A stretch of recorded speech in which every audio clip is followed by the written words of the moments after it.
May adlaw mga binati o minahal kong matagumnon. Welcome to my channel. Welcome to Ikot TV News, ang channel sa kalambuan sa lungsod sa Matalom. Okay guys, today is Wednesday, March 1, 2023. Sa mga negosyante nga ganahan magnegosyo diri sa lungsod sa Matalom, welcome mong tanan nga mo invest og business diri sa lungsod. Ang lungsod sa Matalom nanginahanglan og mga investor nga ganahan magnegosyo diri sa lungsod. Ako mang hinaot nga daghang mosanong, daghang manuktok ko sa mga investor nga ganahan magnegosyo diri sa lungsod sa Matalom. Nga andam mo alagad kaninyo. Okay?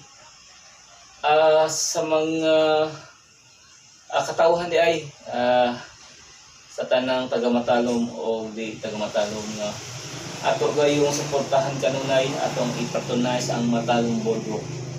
Ako mang hinaot nga atong ipadayon ang pag-patronize niini, pagtabang o ato gayong suruyon ang Matalom Boardwalk diri sa lungsod sa Matalom guys.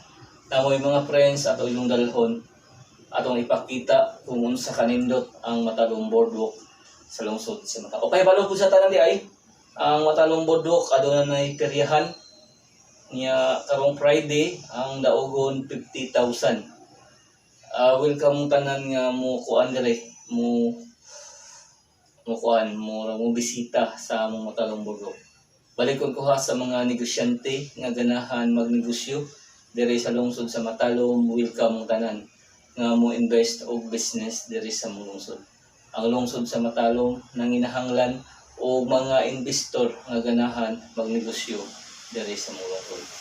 Ako mang hinaot ang inyong tabangan sa haong advokasya, ang pagpadaghan sa Matalom Board, pagpadaghan sa mga negosyante, pagpabibo sa Matalom Boardwalk ug ang pagpuhon-puhon basin nakatabang ta sa pag-create o guan kanang tabo diri sa lungsod.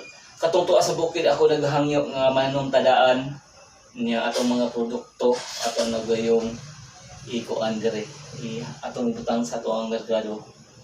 Ako ang manghinaot nga magtinabangay kita kanunay alang sa kayuhan ug kalambuan sa lungsod sa Matalom. Iko pipi andam mutabang sa lungsod ug moserbisyo sa katawhan sa lungsod sa Matalom.